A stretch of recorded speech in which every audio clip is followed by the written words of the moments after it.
Alright, ladies and gentlemen, welcome back to the channel. We are talking about the Cincinnati Bengals' first preseason game. Now, I did hit the Bengals Twitter algorithm, or at least I'm looking at it, and people are freaking out.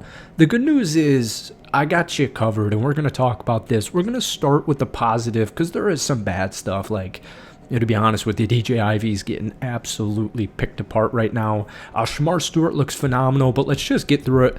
Right here, this is the first touchdown of the game, and I do apologize. We're testing this out in preseason, just kind of like, I guess, the NFL does, but this is just a nice little throw, and by what I mean by that is just like copyright and clips and that kind of stuff.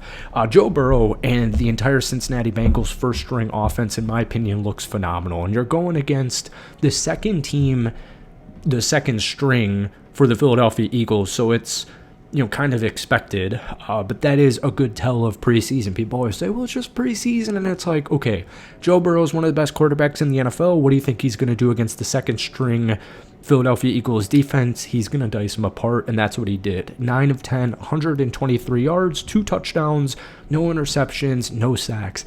This is Tanner Hudson catching a quick little touchdown here, and I want to pause it because as you can see, and we're going to be getting fun, hopefully, this offseason with these circles, and clearly I have no idea how to draw, but I did just like this because he just power grits it. This tight end room is sneaky really good, but let's keep it moving, show you some more clips. So I know there's freak out about the defense just in general, whether or not preseason first string played, whether or not Trey Hendrickson was going to play. The good news is you still have this man, Joe Burrow, and he is and always will be an absolute stud.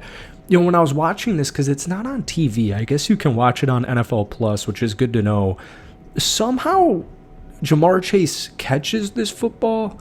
That's the clip right there. That is how he caught this. The Eagles didn't challenge it. The announcers, it was kind of weird because I think it's just, they probably had a small broadcast team, a small media team, so I did see some people complaining about the lack of highlights and replays and that type of stuff, and I think that's more of a, just kind of a broadcast thing. But yeah, Jamar Chase caught this, toe-tapped it, and it is just insane, and there was no way I was making this video without showing it. Alright, don't worry, this is going to be the last offensive clip we showed. This was the second touchdown. Joe Burrow did not end up coming back out. Jamar didn't come back out. None of the first string guys came out. I also don't have any Chase Brown clips, but he did run nicely, averaged just under 5 yards per carry on 5 total attempts.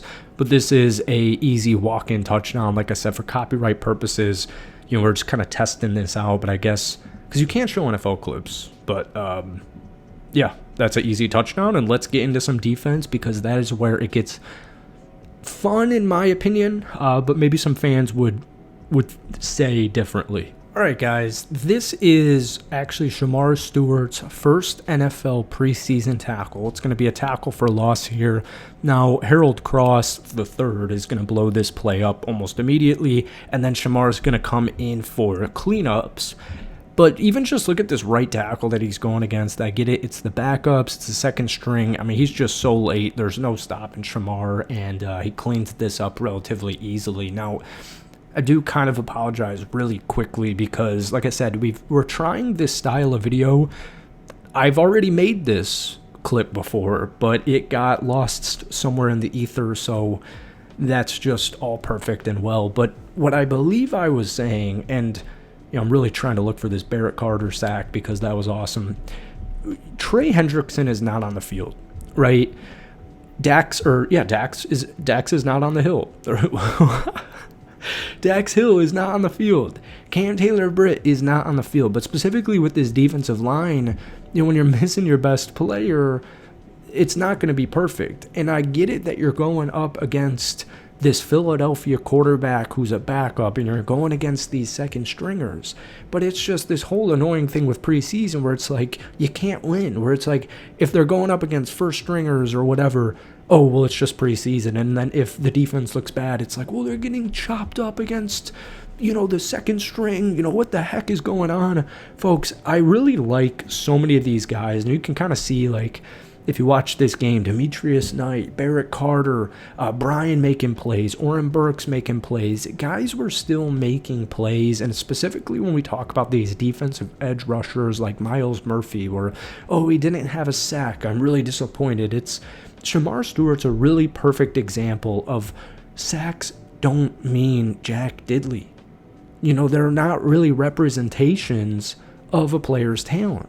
And so when I hear this, oh, well, it's just based off of potential. Shamar's a potential pick. The guy is smart. He is a disruptor. He makes everybody around him better, and that's why he was drafted, okay? I'm telling you, this kid is the real deal. I'm so glad that contract dispute is over, the holdout is over, because he is ready to impact this Bengals defensive line day one, baby. Even to just kind of riff off what we just said, people always bring up Shemar Stewart and they're like, well, he did nothing. First off, just great awareness, great play recognition from Shamar right here. And to be honest with you, it's interesting because it is a backup quarterback. I think was his name, Tanner McGee.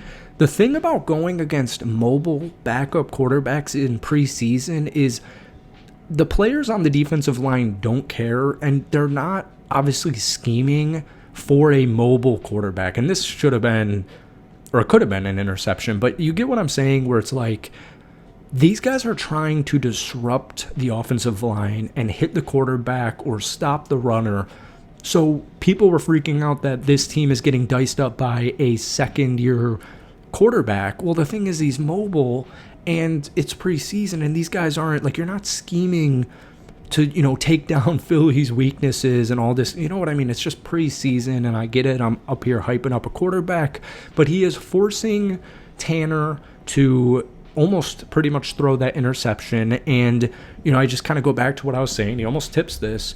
You watch any of these reps, maybe we do a film study on Shemar Stewart's whole preseason first game. Let me know if you guys want that. Hit that like button, hit that sub button if you haven't already. It's just clear he has talent.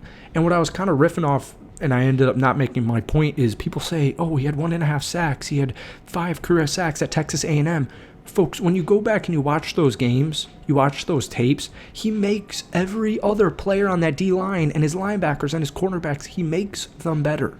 All right, so he helps other people. He's a disruptor. He's a game wrecker. And it just happened where it didn't show up on the sack sheet. All right, now I'll end it with one negative thing, and we are going to be talking about DJ Ivey real quick. All right, one thing, like I said, one thing that stood out as far as if I had to critique the Bengals defense or somebody on the defense, it would be DJ Ivey. Now, he's been in the league for a couple of seasons. If I'm not mistaken, he was formerly a 7th-round draft pick. The good news is there's a lot of Bengals defensive backs that either didn't play and didn't start, like Cam Taylor-Britt, and people are calling for this dude to get, roster cut. What you're going to see here is he doesn't jam, what is that, number 41? That was kind of weird to watch, 41 being a wide receiver. Reminds me of Matthew Golden wearing like 22 or 23 or whatever it is. You're going to see this, he's going to look around. Oh, sorry. Like I said, man, we're working it. He's watching the ball right here. All right, and because he didn't end up jamming number 41 at the line of scrimmage, he's already a little bit late. All right, so you're going to see him. He's just going to lose some speed. He's going to lose some separation, and you're going to see number 41 just catch this, and he's just completely wide open.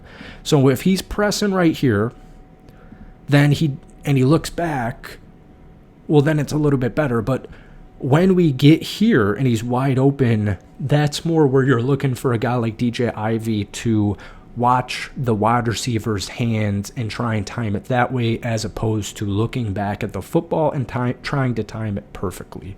Now, folks, that's all the clips we're going to have here. I did want to talk a little bit about, I kind of mentioned Chris Jenkins a little bit.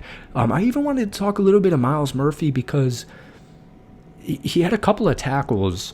Once again, I feel like it's so weird. I've brought up Twitter way too many times in this video. Way too many people were critiquing Myles Murphy, and it's like, look, man, you're a defensive lineman, you're a defensive edge rusher.